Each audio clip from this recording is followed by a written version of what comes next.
A primavera está a chegar e com ela novos ritmos de leitura. Leia artigos de opinião e receba acesso antecipado a todos os episódios de Podcast Plus. Acompanhe a atualidade ao minuto. Assine hoje o Observador com até 58% de desconto e habilite-se a ganhar uma tote bag e um voucher da Livraria Almedina. Tudo em observador.pt. Notícias.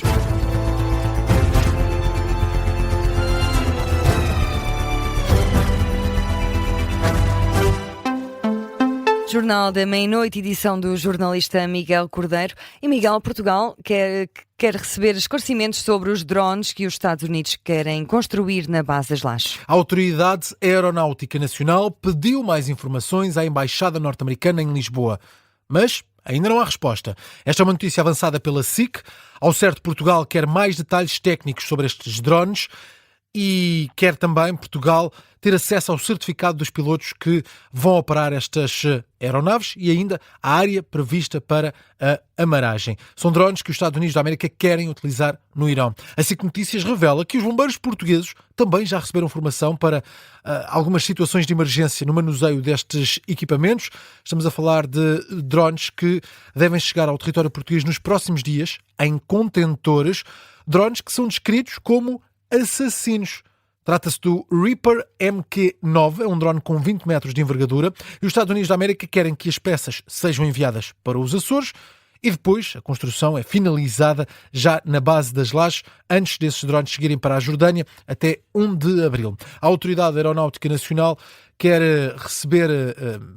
tem de dar primeiro luz verde aos Estados Unidos da América antes da chegada destes drones, mas em todo este processo a decisão final cabe ao Governo de Portugal.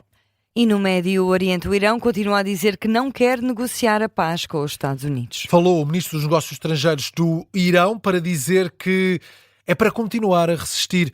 Diz que abrir negociações de paz com os Estados Unidos da América nesta altura seria reconhecer uma derrota. E hoje, António Guterres pediu o fim das hostilidades e falou num impacto cada vez mais devastador. O líder das Nações Unidas criticou os Estados Unidos da América, Israel e também o Irão pela guerra que está em curso no Médio Oriente, que considera ter ido longe demais. Guterres diz que os combates ultrapassaram todos os limites que nem mesmo os líderes destes países consideravam imagináveis. No Gabinete de Guerra, aqui na Rádio Observador, Miguel Baumgartner, especialista em relações internacionais, apontou o dedo ao secretário-geral das Nações Unidas e sublinha que o papel desta organização é, neste momento, insignificante. O engenheiro António Guterres matou aquilo que era a função da ONU, de ter, digamos assim, de ser este grande diplomata internacional que tinha na sua mão, na sua responsabilidade, ser o grande interlocutor neste mundo multilateral de negociações em que havia efetivamente uma posição por parte das Nações Unidas muitas vezes respeitada, muitas vezes o secretário-geral das Nações Unidas estava na linha da frente dos acontecimentos, mas António Guterres não o fez. Análise do especialista em relações internacionais Miguel Baumgartner, análise às mais recentes atualizações da guerra no Médio Oriente e estas declarações de António Guterres. A análise do especialista, o episódio completo de Gabinete de Guerra já pode ser ouvido na íntegra nas plataformas de podcast e no site do Observador. A Ministra da Saúde tem certeza de que não vai ser possível atribuir médico de família a todos os portugueses até 2027. É um objetivo muito complexo. Esta é a expressão utilizada por Ana Paula Martins. Hoje foi questionada, quarta-feira foi questionada a Ministra pelos jornalistas sobre se será possível cumprir uma meta até 2030 quanto a médicos de família. A Ministra diz que a ambição de garantir que cada utente tenha um médico de família nunca vai cair, mas não se consegue comprometer com um prazo. A Ministra diz que há um problema nesta altura que é o excesso de utentes. Para nós, Governo, atribuir um médico de família a todos os utentes é de facto uma ambição. Não o conseguimos até agora, não o vamos conseguir em 2027, porque todos os dias temos pessoas a inscreverem-se, todos os dias temos pessoas novas que chegam até nós, que vêm trabalhar connosco em Portugal. As palavras de Ana Paula Martins, a Ministra da Saúde, falou à margem da cerimónia de inauguração do novo Centro de Saúde de Fátima, um centro que foi requalificado através do PRR, o Plano de Recuperação e Resiliência. E no desporto, Gonçalo Guedes diz que está um jogador diferente e que quer agarrar a convocatória para o próximo Campeonato do Mundo. A Seleção Nacional está no México para fazer 2 jogos de preparação para o Mundial. O primeiro é já na madrugada deste sábado para domingo. É um jogo contra a seleção mexicana, no icónico estádio Azteca, na cidade do México. Portugal foi a equipa convidada para estar presente na reinauguração, na reabertura deste estádio Azteca. O segundo jogo de Portugal vai ser já na próxima semana, frente aos Estados Unidos da América. Está agendado para 31 de março em Atlanta. Em Portugal será na madrugada de 31 para dia 1. Hoje falou em conferência de imprensa Gonçalo Guedes, foi ainda antes do primeiro treino da Seleção Nacional no México, Portugal chegou ontem. Garante Gonçalo Guedes que a convocatória é a prova de que está numa boa fase. Sublinha também as diferenças para o Gonçalo Guedes de 2019, o jogador que marcou o gol decisivo na final da Liga das Nações. O avançado formado no Benfica diz que neste momento oferece outras coisas à equipa. Foi um orgulho, fiquei muito contente. A minha família, os meus amigos ficaram muito contentes de poder voltar a estar aqui e claro, estou um jogador com mais experiência, consigo ser mais vertical e estar mais dentro da área nos momentos mais decisivos, que creio que com a experiência ganhei isso e é aproveitar ao máximo a boa fase que estou e conseguir ajudar a equipa. Gonçalo Guedes, numa conferência de imprensa no México, falou também sobre o regresso de Paulinho à seleção, destaca os últimos 3 anos do avançado do Toluca, sublinha que a convocatória foi totalmente merecida. Sobre a seleção do México, o jogador destaca a veia agressiva e a união dos mexicanos. E falamos agora de uma decisão judicial nos Estados Unidos. Uma utilizadora de redes sociais vai ser indenizada pela Meta e pelo YouTube. Estas empresas foram consideradas culpadas de aumentar o vício dos jovens nas plataformas digitais. A Meta é a empresa que é dona de Instagram, Facebook, WhatsApp e muitas outras plataformas, muitas outras redes sociais. O YouTube é a maior plataforma de vídeo do mundo. E na Califórnia, um tribunal condenou estas 2 empresas a pagar 2,5 milhões de euros a uma utilizadora que relatou problemas de saúde mental relacionados com a utilização destas aplicações, destas plataformas.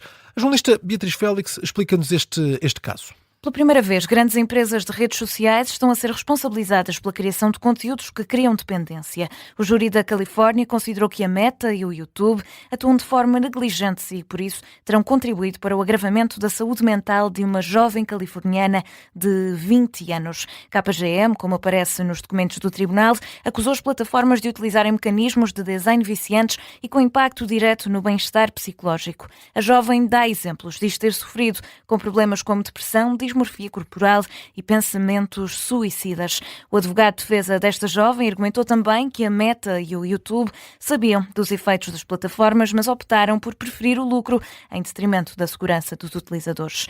O julgamento durou semanas, mas as gigantes digitais acabaram por sair condenadas a pagar uma indenização de quase 3 milhões de euros, 70% pagos pela Meta, 30% a cargo do YouTube.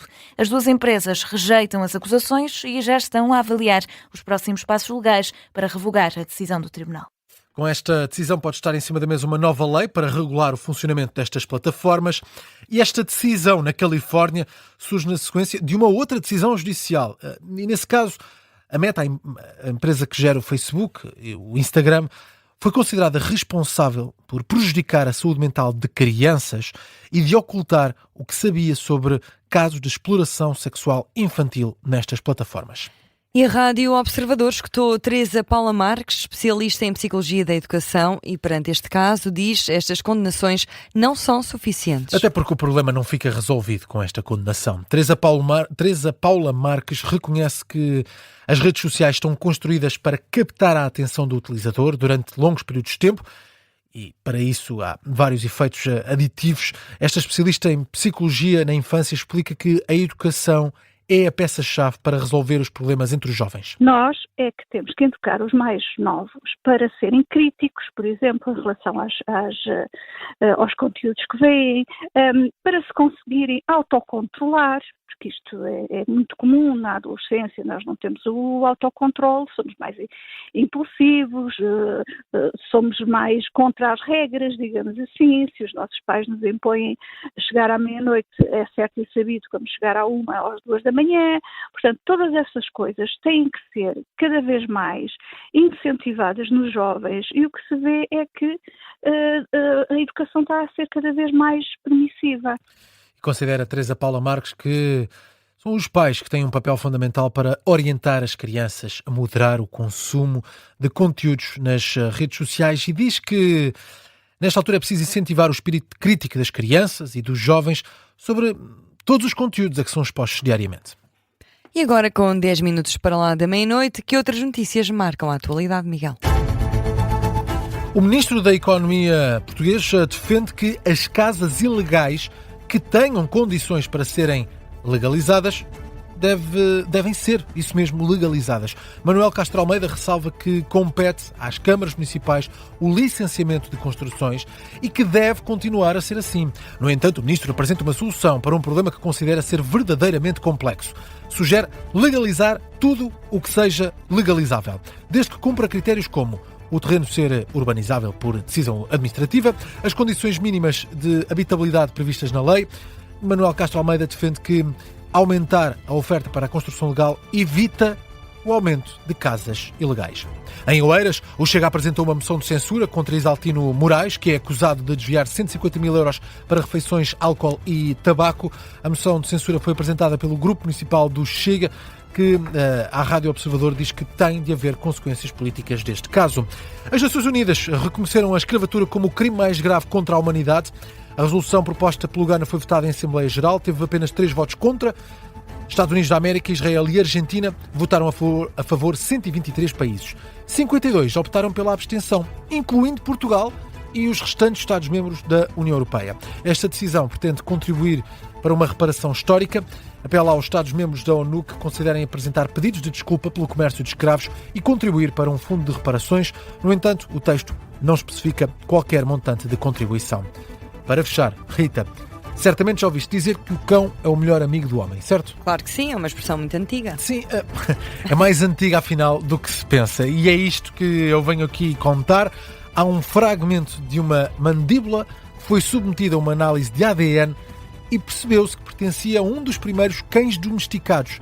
De acordo com o cientista William Marsh, do Museu de História Natural, esta descoberta mostra que há 15 mil anos os cães e os humanos já tinham uma relação bastante próxima. Não me surpreende. E só agora é que descobriram que a mandíbula pertencia a um cão? Sim, na altura os cães eram um pouco diferentes do que conhecemos hoje, os seres humanos também, mas os primeiros cães eram descendentes dos lobos e este fragmento ósseo, descoberto em 1920, acabou por ficar esquecido no museu.